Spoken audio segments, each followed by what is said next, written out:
Hi, welcome to our channel where we share the most intriguing stories.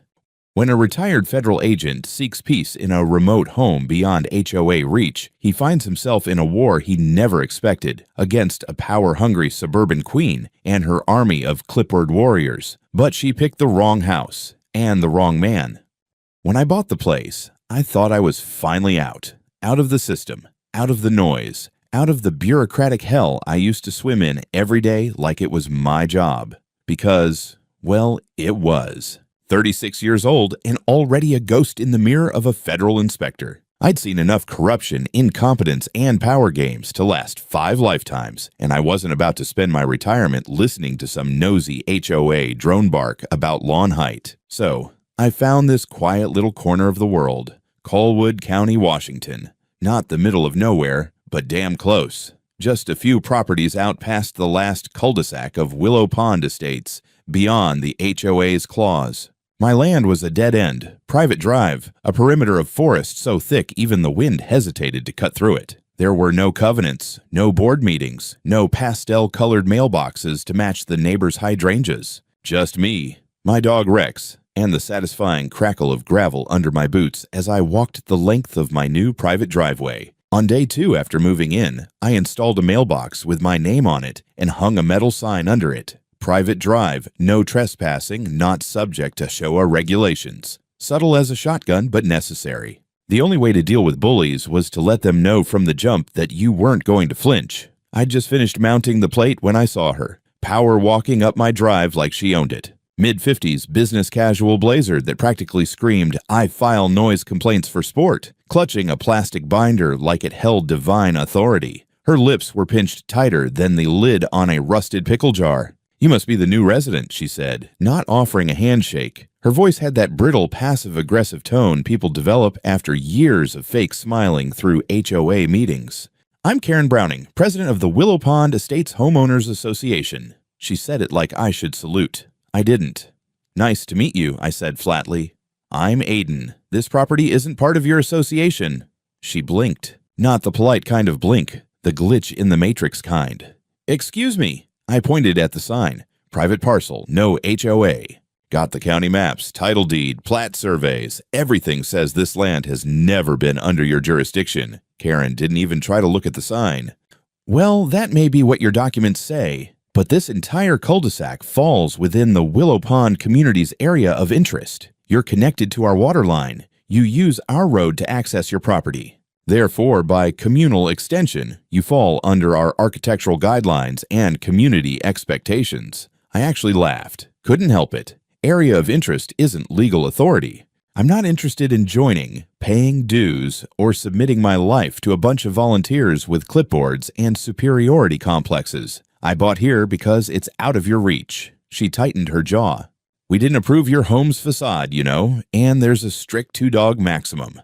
"I have one," I said, gesturing toward Rex, who was sniffing her tires like they owed him rent. "Well, then your trailer," she snapped, spotting my hunting rig parked near the edge of the tree line. "It's an eyesore. It's licensed, registered, and on my property." Karen's binder came open, like she was about to serve me a damn summons, but I cut her off.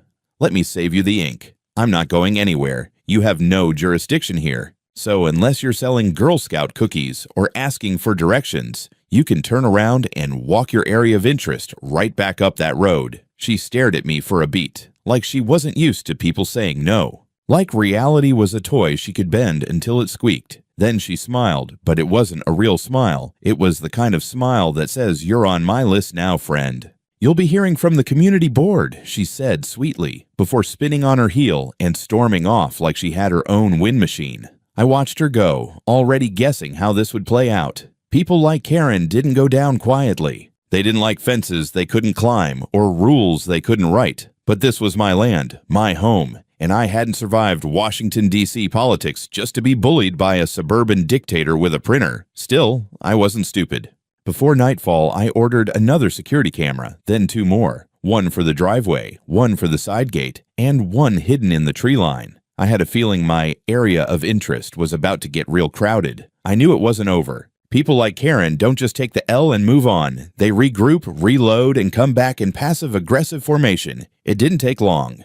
3 days after our delightful introduction, I found a neatly folded envelope stuck in my gate latch. No stamp, no return address, just resident typed in bold font like it was a summons from the Vatican. Inside, a violation notice from the Willow Pond Estates HOA. No legal seal, no county markings, just the same HOA logo printed in Comic Sans at the top and an itemized list of offenses.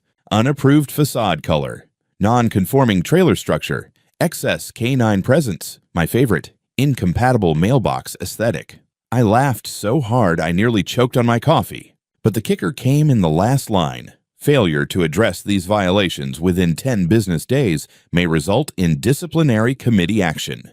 Disciplinary committee. What was that? A tribunal of retired real estate agents. I scanned the paper and emailed it to my lawyer, a guy named Marcus out of Spokane who'd handled my purchase. He replied 15 minutes later, "Complete nonsense. You're not under HOA governance. Keep documenting everything." That night, I set up another camera facing the road, just in case. The next morning, a woman in yoga pants and a golden retriever stopped right in front of my driveway, squinting at the sign I'd posted, the one that clearly said, "Private." She pulled out her phone and started filming my house like I'd set up a meth lab. Later that day, 2 more letters arrived, this time identical notices taped to my garbage bins and stapled to my mailbox post. One read, "Your presence has not been approved." Another had the gall to say, "Pending community action, violation logged." The stapling was what got me. She'd driven onto my property line. That's when I knew.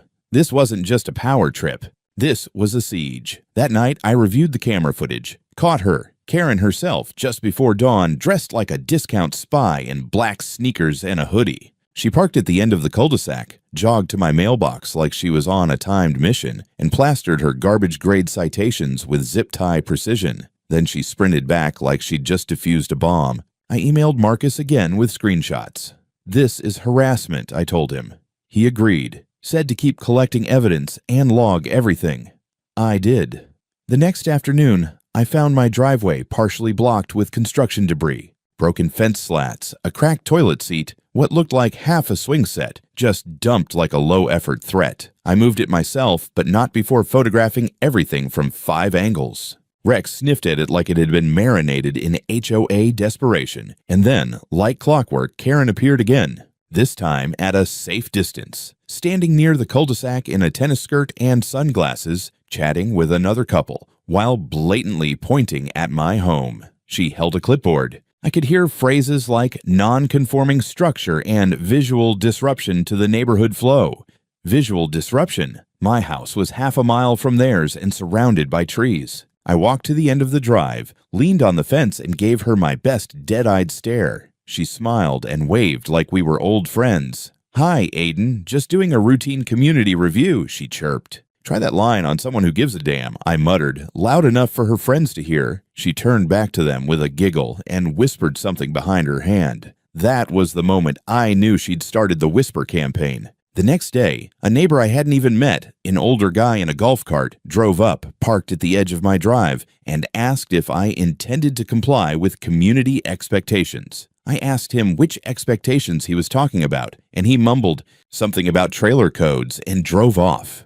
By the end of that week, I'd been falsely accused of architectural violations, harassed with fake citations, had garbage dumped in my driveway, filmed by at least 3 different HOA zombies, and treated like I was a squatter in my own home. So I added more cameras, floodlights, motion sensors, put "Do Not Enter" private property signs on both trees at the drive entrance. Rex got a new collar with GPS and a tag that read, "Not a violation." Still, I wasn't going to cower. I knew my rights. I had the plat map framed in my office. My land was never part of Willow Pond. The records were public, dated, and notarized. But this wasn't about documents. This was about Karen not being able to tolerate someone outside her sandbox. My presence was like a splinter under her HOA manicured nails, and she wasn't going to stop until she dug me out. What she didn't know was that I'd been through worse. A hell of a lot worse. She could file fake forms and flash her toothy fake smile all she wanted, but I dealt with cartel fronts and internal corruption back in my agency days. HOA intimidation wasn't going to break me,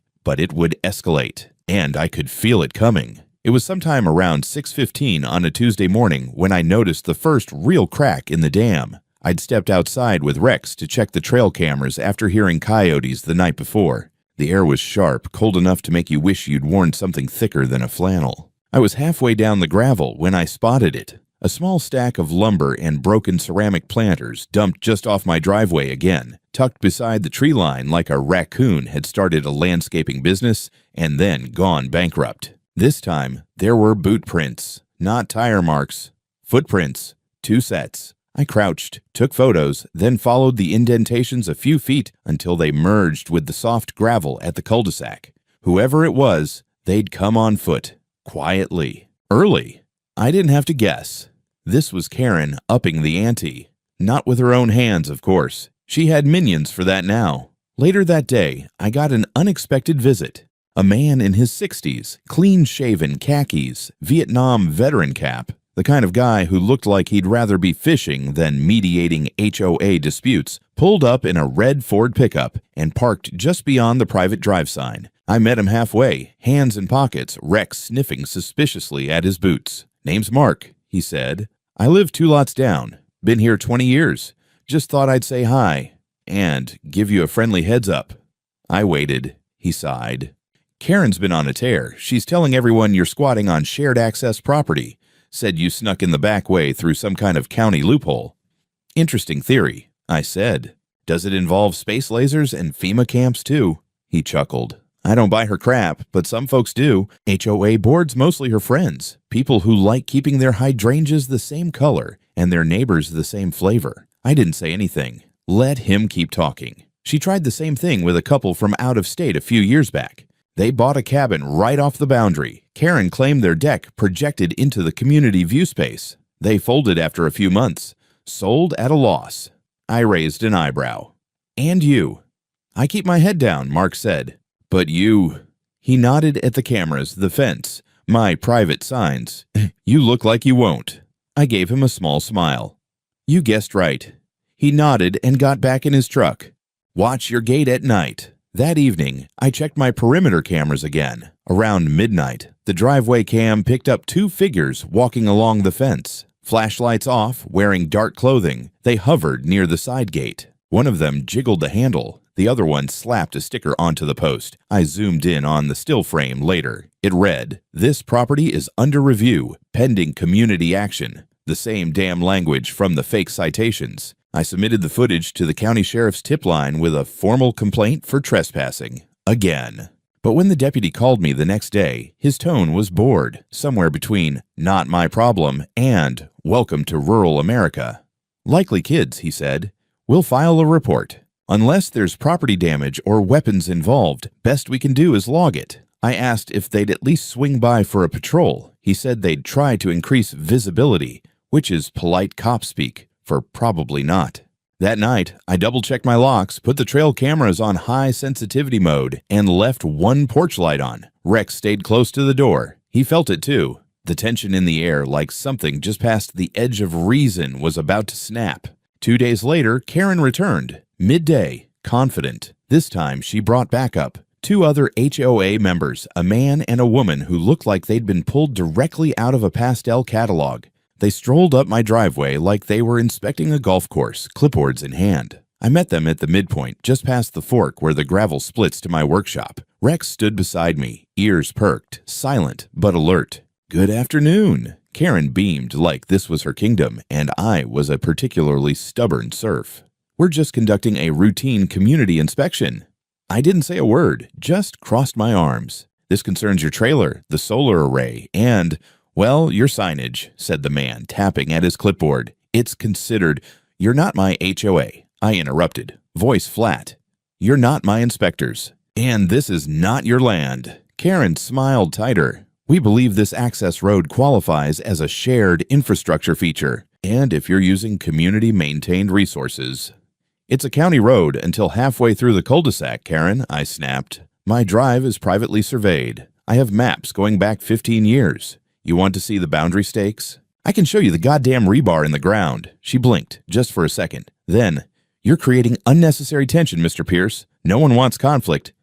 You created the conflict. I just live here." The woman in the cardigan had the nerve to lean sideways and photograph my house. I took a step forward and she stumbled back like I'd swung an axe. I kept my voice even.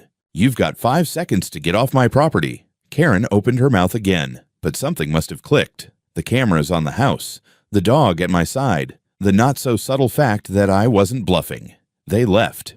Not fast, not slow, just controlled retreat. I stood there until they were gone. Then I walked back inside, locked the door, and opened my laptop. I sent Marcus everything: the photos, the video stills, Mark's warning, the new sticker from the fence, and I added one sentence to the bottom of the email: "I think they're planning something bigger." I woke up to a knock on my door, not the hesitant kind you get from a delivery guy or a neighbor asking to borrow a ladder. No, this one was methodical, confident. 3 sharp knocks like a summons. Rex was already barking before I got to the door. I opened it and found a white envelope duct taped to the screen door. No return address, no stamp. But it had an embossed seal on the front, gold, circular, and way too official looking to be real. It read, "Willow Pond Estates Homeowners Association, Notice of Termination of Residency." Termination of what? Inside was a formal-looking letter. "Dear occupant," it began, already a red flag. "Due to multiple unresolved violations of HOA code and failure to comply with community guidelines regarding external structure conformity, unauthorized animal presence, and use of non-HOA compliant access routes, you are hereby required to vacate the premises within 72 hours. Failure to comply will result in legal escalation." The signature was typed HOA Enforcement Council Legal Affairs Division, which, for the record, is not a real thing. I turned the page. Attached was a second letter, this time from a law firm. Or it looked like it. Hudson, Reeve and Galley, LLP, Residential Compliance Council. It made reference to an active complaint filed against me for fraudulent occupancy of restricted property and warned that failure to leave would result in civil and injunctive actions with potential criminal referrals. Except the logo was pixelated. The address listed didn't match any registered firm in the state. And the formatting, sloppy, like someone had watched a courtroom drama on cable and tried to mock it up in Microsoft Word. I didn't panic. I scanned every page, saved the PDFs, and forwarded the entire thing to Marcus. He called me within the hour. "Fake," he said flatly. "The law firm doesn't exist. The HOA can't evict you. They have zero legal authority over your parcel. This is attempted intimidation. At best, a scam. At worst, fraud." I felt the edge of my jaw tighten. "Think I should go to the sheriff." "You should definitely file a report," Marcus said, "but also start a paper trail. Don't just document, escalate. The moment they set foot on your property again, it becomes a criminal matter." I thanked him, hung up, and called the county cadastral office. A woman named Dana, friendly, competent, pulled up the property survey while I was on the line. "Your lot is outside of the Willow Pond subdivision boundary by 234 feet, she said. "Never been under HOA jurisdiction. There's no recorded easement, no restrictive covenant. You're clean." She emailed me the official parcel history within 5 minutes. I had proof. Concrete, irrefutable, government-stamped proof. That night, I filed a complaint with the sheriff's department for attempted fraud and harassment. I attached the fake letters, the footage of previous trespasses, and the HOA's nonsense citations. They said they'd open an inquiry. That same evening, I found a new flyer stapled to the utility pole at the edge of the cul-de-sac. It was written like a political ad, but had no name or signature. The headline read, "Community in Danger, Rogue Resident Defies HOA Authority." There was a grainy photo of me walking my dog taken from behind. Below it, his refusal to comply endangers property values and the harmony of our neighborhood. If he won't leave, the HOA will act. It ended with some Orwellian garbage like, "Community first, order always." The next day, my neighbor Mark texted me, "You seen the Facebook group?" I hadn't. I didn't even use Facebook. He sent a screenshot from a group called Preserve Willow Pond with over 100 members. In one post, Karen wrote a manifesto-length rant accusing me of being a sovereign citizen type, of creating instability, of inviting unsavory elements to the area. I was apparently a former government agent with a record of tactical behavior, which, well, was not entirely wrong, but not something she should have known unless someone had dug. That pissed me off more than the fake eviction notice. My past wasn't public. That meant she was digging. Background checks, private info. I installed new trail cameras, bought a collapsible baton and kept it by the door, ordered solar-powered motion lights. Not out of paranoia. Out of pattern recognition. Karen was no longer just trying to annoy me. She was trying to build a case, a narrative, and she was willing to break the law to do it. Later that week, I returned from a supply run in town and found a new sticker on my fence post. Community property. Unauthorized use prohibited. That did it. I filed a second report. This time, I demanded to speak to the deputy in person. When I met with her, Deputy Ramos, mid-30s, sharp-eyed, she actually listened, watched the footage, took the letters, scanned the stickers. She nodded slowly. "You're being targeted," she said. "What you're describing is organized harassment. And if they're using fake legal documents, that's felony territory." I told her what Marcus had said, that we were prepping a civil suit, that I wasn't backing down. "You shouldn't," she said, "but I'd recommend installing internal locks too, just in case." I did. That night. And when I closed the door behind me, I realized something had shifted. They weren't just trying to scare me anymore. They were preparing to remove me, and they were about to make a very, very stupid mistake. I was gone for 4 hours. Just 4. I'd driven into town for building supplies, lumber, insulation foam, a few tools I needed to reinforce the side gate. It was supposed to be a quick trip. I grabbed a sandwich at a gas station on the way back, checked my phone once, and cruised down the familiar winding road that led to my property. Gravel spitting under the tires, forest canopy stretching above like a rib cage. Except something felt off the second I turned onto the cul-de-sac. There was a white SUV idling near the entrance to my driveway. 2 men in reflective vests stood nearby, arms crossed, radios clipped to their belts like they were guarding a nuclear facility. A third man was up by my house, standing directly on my front porch. And then I saw it. My private property no trespassing sign was gone. In its place, nailed crudely to the gatepost, was a brand new sign. Community property no unauthorized access. Under it, the HOA logo. Faux official, bold red letters. I hit the brakes so hard my toolboxes rattled in the bed. Rex barked from the passenger seat like he could smell the tension. I stepped out slowly, phone already in my hand, recording. "Excuse me," I said, raising my voice. "You want to explain what the hell is going on here?" The 2 men by the SUV turned in unison. Identical vests. Identical expressions. The rented kind of authority you find in mall cops and failed security guards. One of them stepped forward, hand on his radio like he was expecting backup. "Sir, this is now controlled by Willow Pond Estates," he said. "You are trespassing." I blinked. "You're standing on my land." Karen appeared from the side of the house. Of course, she was wearing a navy blue blazer, slacks, and sunglasses, like she was ready for a press conference. "You've been given ample warning, Aiden," she said, calm as a cult leader. "The board reviewed your case and determined your residence constitutes an unauthorized structure. This home is now under administrative reassignment."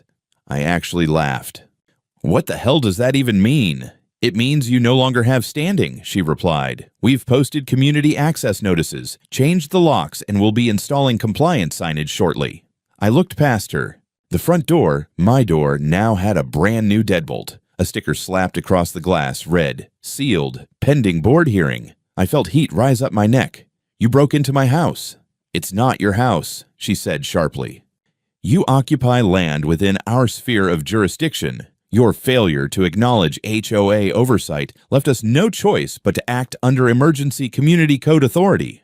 "None of those words mean anything," I snapped. "This is trespassing. It's breaking and entering. It's a felony." One of the goons stepped forward. "Sir, I'm going to ask you to leave the premises." I raised my phone higher. "You so much as touch me, and you're on camera assaulting a federal retiree on private land. Do you have any idea what kind of lawsuit that triggers?" The guy hesitated. Karen, on the other hand, stood her ground. "You've made this difficult for everyone, Aiden," she said. "We tried diplomacy. Now we're invoking protective measures. We won't allow this community to be destabilized by rogue actors." I stared at her, stunned. She believed this. All of it. The fantasy, the authority, the right to walk into another person's home and claim it like she'd been crowned queen of cul-de-sacs. I took 2 steps forward. One of the guards moved to intercept, hand out, stiff arm, and shoved me in the chest. Not hard, but hard enough to cross a line. Rex growled, low and savage, baring his teeth. I didn't raise my voice, didn't make a move. I just stared the guy down and said, "You just committed assault." Then I tapped my screen. And it's on camera. Karen signaled to the men like she was commanding soldiers. "Hold your position. He's baiting you." I took a breath and backed up, fingers dialing. When the dispatcher picked up, I kept my voice even.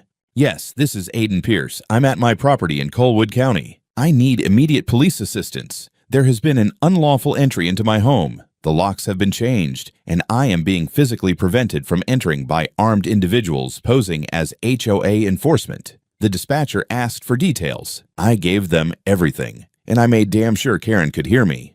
"This is a forced occupation," I said clearly. "Attempted theft of property, and I believe these individuals may be armed." Karen's composure cracked just for a second. The corner of her mouth twitched. Her left hand gripped the folder tighter. She hadn't planned for resistance this formal. Not this fast. I ended the call. "Police are on their way. You'll regret escalating this." She hissed. I smiled. "I don't escalate. I document." 10 minutes later, the first cruiser pulled up. And for the first time in weeks, I felt the ground shift. Because now, it wasn't just her word against mine. It was going on record. And someone was finally going to listen. The first patrol car stopped just outside the cul-de-sac. I watched it through the viewfinder of my driveway camera, a black and white cruiser, lights on, but no sirens, 2 officers inside. A few seconds later, a second vehicle pulled up. Unmarked SUV, but I could tell by the posture of the guy who stepped out. Sheriff's deputy, probably mid-level rank, not a rookie. I stayed where I was, just off the gravel, camera rolling, phone in hand, Rex leashed at my side. The guards at my house backed off slightly, suddenly unsure where their authority ended now that actual law enforcement had shown up. Karen stood rigid, hands folded in front of her like she was about to receive an award for most delusional suburban tyrant. One of the officers, Deputy Ramos, the same woman I'd spoken to last week, approached me first. "Mr. Pierce," she nodded. "You okay?" "For now," I said. They changed my locks, put up fake signage, physically blocked me from entering my own house. Ramos turned to the unmarked SUV. The higher-ranking deputy came forward. "Sergeant Lanier," he introduced himself, professional but direct. "We're going to need to hear both sides. You mind stepping over here?" "Not at all," I said. "But let me make one thing clear before we start. Everything's been documented. Video, audio, time-stamped. I have plat maps, deed history, certified documents from the cadastral office, legal correspondence, and evidence of fraudulent letters." Karen interjected from behind them. "Officers, this individual is occupying a structure that violates our community's regulations. We've issued proper warnings, followed protocol." Lanier turned. "Ma'am, are you a licensed law enforcement agent?" She blinked. "I'm the elected president of the Willow Pond HOA." "That's not what I asked," he said, tone flat. "No," she said. "But we have an enforcement council, and according to Section B7 of our bylaws—" "Ma'am," he cut her off, "you are currently standing on private property. That means those bylaws don't apply unless there's a signed covenant or legally binding contract stating otherwise. Do you have such a document?" Karen faltered. "We have implied authority through community infrastructure use and—" Ramos coughed. "Not the sick kind, the kind that says, 'I cannot believe what I'm hearing.'" I stepped forward, held out the file I'd printed earlier. "Here's the plat survey, recorded and filed. Parcel 186B, not included in Willow Pond Estates. Here's the deed, the boundary line certification, and confirmation from Colwood County Land Office." Lanier took the documents, flipping through with a trained eye. Karen, still clinging to her fantasy, tried to recover. "Even if that's technically true, his presence is destabilizing the neighborhood. He's storing hazardous materials, ignoring aesthetic standards." "You mean my solar panels?" I asked. She didn't answer. One of the officers came up to Ramos, handed her something, a body cam playback device. "Got it all," he said. "Physical altercation caught on entry cam. Guard shoved the homeowner while denying access." Lanier's eyes hardened. He turned to the 2 security guys. "You gentlemen licensed?" They both stiffened. "We're community enforcement volunteers," one muttered. "Not licensed." "No." "Armed?" They didn't answer. Lanier nodded. "Put your radios down." "Step to the curb." They obeyed. Then he faced Karen. "Ma'am, this entire operation constitutes unlawful entry, criminal mischief, impersonation of law enforcement, and obstruction. You falsified documents, tampered with private property, and coordinated an unauthorized occupation." Karen tried to speak. "You don't understand the community tension this man has caused. I understand you broke into someone's home and tried to claim it using imaginary laws," he snapped. "That's not how the United States works." Ramos leaned toward me. "You want to press charges?" "Yes," I said without hesitation. "On all of them." Karen's mask cracked then. Not slowly. All at once. The smugness, the composure, the rehearsed speeches collapsed into sheer, spluttering disbelief. "You can't arrest me. I'm protecting the community." "You're under arrest for felony trespass, document forgery, criminal conspiracy, and obstruction of justice," Lanier replied as he motioned for the cuffs. Ramos cuffed her while Karen shouted phrases like, "You're making a mistake," and "He doesn't belong here," and "This is harassment." I stood still, watching as she was loaded into the cruiser, eyes darting like she was still searching for someone to take her side. But nobody did. The two guards were also detained, cuffed quietly, less dramatic, but no less satisfying. The cruiser doors shut with a heavy finality that echoed through the pines. Lanier handed me a business card. "We'll need you to come down to give a formal statement. And," he nodded toward the house, "we'll get a locksmith out here ASAP. That lock's evidence now." I nodded. "Appreciate it." "You handled this well," he added. I didn't say anything. Just looked out over the gravel road, the last sunlight of the day catching the tops of the trees. Rex sat beside me, tail wagging slowly, sensing the tension break. They came for my home, and I stood my ground. The house felt different the next morning. Not quieter. It had always been quiet, but freer. Like someone had lifted a lead blanket off the roof and let the air flow properly again. The locks had been changed overnight by a county locksmith. The old hardware was sealed in an evidence bag and tagged with a case number. I'd watched it happen. It felt like reclaiming something that never should have been taken. Rex, sensing the tension had broken, finally slept soundly by the fireplace. I didn't. Not yet, because the fight wasn't over. Not until every lie was dragged into the light, dissected, and nailed to the wall with a court seal. Marcus and I spent the next week building the case. He was in rare form, tracking every name from those forged HOA letters, cross-referencing signatures, locating shell P.O. boxes and fake firms. He found out Hudson, Reeve, and Galley didn't exist in any legal database. The domain name had been registered 2 weeks prior, using a prepaid account and a fake address in Oregon.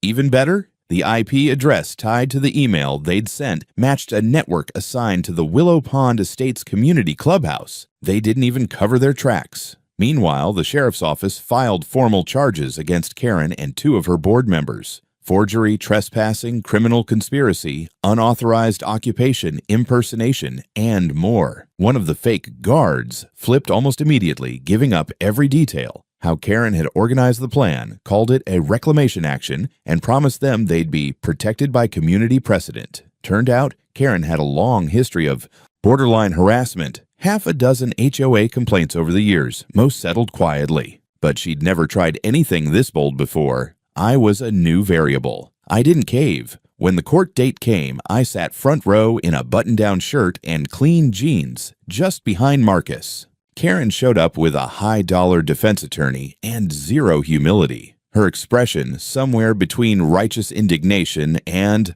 "I still think I'm winning," didn't shift for most of the proceedings. Until the projector came on. Marcus played every second of the footage. The signs, the trespass, the lock changing, the confrontation, the shove. He laid out the forged documents one by one and read every mismatch aloud. Then he pulled out the county plat map, blown up and highlighted, showing my parcel's isolation from Willow Pond with surgical clarity. The courtroom was silent except for the occasional sound of a gavel tapping paper. Karen's defense stuttered through an argument about community cohesion and perceived jurisdiction. The judge, a woman in her late 50s with no time for suburban fantasies, shut it down instantly. "This is not a question of perception," she said. "This is a question of property law and criminal fraud." Karen was found guilty on all counts. The board members pled out. One turned state's witness to avoid jail. The other got 6 months for criminal mischief and obstruction. Karen, 9 years, 3 for conspiracy, 3 for forgery, 3 for criminal trespass and impersonation of authority. She was handcuffed at sentencing. I didn't look away. A few weeks later, I received a letter from the county court, a civil judgment in my favor. Karen and the Willow Pond HOA were liable for damages totaling $320,000, property damage, legal fees, emotional distress, and punitive sanctions. The HOA's insurance dropped them like a hot rock. The board was dissolved. A full state audit followed. I heard 3 other board members quietly sold their homes before indictments could be finalized. One of them was a former municipal official, retired early, disappeared, and just like that, the empire collapsed. They'd built their power on silence, but I hadn't stayed silent. I stayed documented. The sheriff's office offered me a formal apology for the slow initial response. I didn't ask for it, but I appreciated it. They added extra patrols in the area. Deputies dropped by sometimes just to say hi. I didn't mind. The neighbors changed too. The ones who used to glare or whisper now waved. Some stopped to chat. Mark, the guy from the red Ford, came by with a 6-pack one evening and said, "I've lived here 20 years. Never seen anyone stand up to her like that." I just smiled. She picked the wrong house. By autumn, I'd built a new fence, heavy posts, reinforced steel gate. At the front, I mounted a solid aluminum plaque. Private property, non-HOA, no access. Below it, trespassers will be prosecuted. Yes, really. I even added a smaller sign beneath that, as a joke. "Hello, Karen. Rex got a new doghouse. Not because he needed it, but because he'd earned it. Custom built, insulated, cedar lined. He preferred the fireplace, but still sniffed it with pride like he knew it was his. I didn't hang curtains for a while. I liked seeing the trees at dusk, the way the wind moved through them freely. And I liked knowing no one would ever try to own them again. 6 months later, the mailbox still stood where I first planted it. A bit weather-worn now, the private drive, no trespassing sign slightly faded by the Pacific Northwest rain. But solid. It had become something more than a warning. It was a statement. People stopped asking if I was part of the HOA after the local newspaper ran the story. Retired federal agent wins lawsuit against rogue HOA takeover. Judge cites gross abuse of authority. They even used a photo of Rex in the article, tongue out, sitting beside me like he was the one who delivered the verdict. Karen was still in county lockup last I heard. Her attorney filed an appeal, of course. Denied. Twice. There wasn't much wiggle room when your crimes are captured in 1080p from 5 angles with timestamps, body cams, and notarized maps stapled to every filing. Willow Pond Estates, what was left of it, dissolved their board entirely. A few homeowners tried to revive it under a new name, Willow Unity Council or some cult-sounding nonsense, but nobody wanted to touch it with a 10-foot pole. The audit scorched everything. Ghost payments, misuse of community funds, unrecorded compliance patrols. Karen had been keeping files on residents like she was running her own HOA CIA. One of the old board members, Diane, I think, tried to apologize in a shaky email. "We didn't know it would go that far," she wrote. "She told us you were dangerous." I didn't respond. If you followed orders from someone like Karen, you didn't get a pat on the back for quitting late. I spent the winter fixing things, repainted the shutters, rewired the shed, cut new walking trails through the woods behind the house. There was something therapeutic about it, not just restoring, but reclaiming. Every nail I drove, every plank I sanded was mine and mine alone. No architectural committee, no fines for having the wrong shade of tan. The silence out here felt different now. It wasn't defensive anymore. It was earned. I got a letter from the county last week. Turns out the case had spurred a legislative proposal. A new local ordinance aimed at limiting HOA overreach and requiring better documentation of jurisdictional boundaries. They were calling it Pierce's Law, unofficially. I didn't ask for that, but I appreciated it. Sometimes you fight for yourself and change things for others in the process. Rex turned 7 this spring. I built him a ramp to the porch, though he still insists on leaping up like he's half his age. Good dog. Never flinched, never growled without reason. Always knew who the real threats were. A few of the neighbors, the quiet ones, invited me to a cookout last weekend. I went. I brought ribs.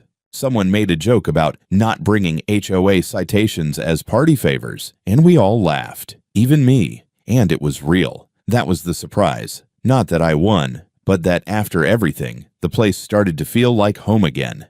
Not the property. The people, not all of them, sure, but enough. I still keep the cameras up, still keep backups of every document and video filed and time-stamped, just in case someone else gets ideas. I'm not paranoid. I'm prepared. There's a difference. One morning, walking the tree line with a thermos in one hand and Rex trotting beside me, I spotted a small cardboard sign nailed to a tree just off the property boundary. Karen was here, handwritten, marker, a joke maybe, maybe not.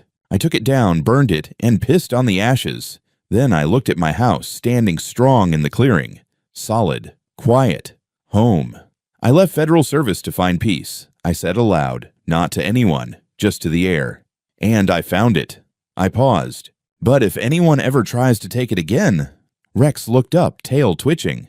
I'll bury them under the HOA charter.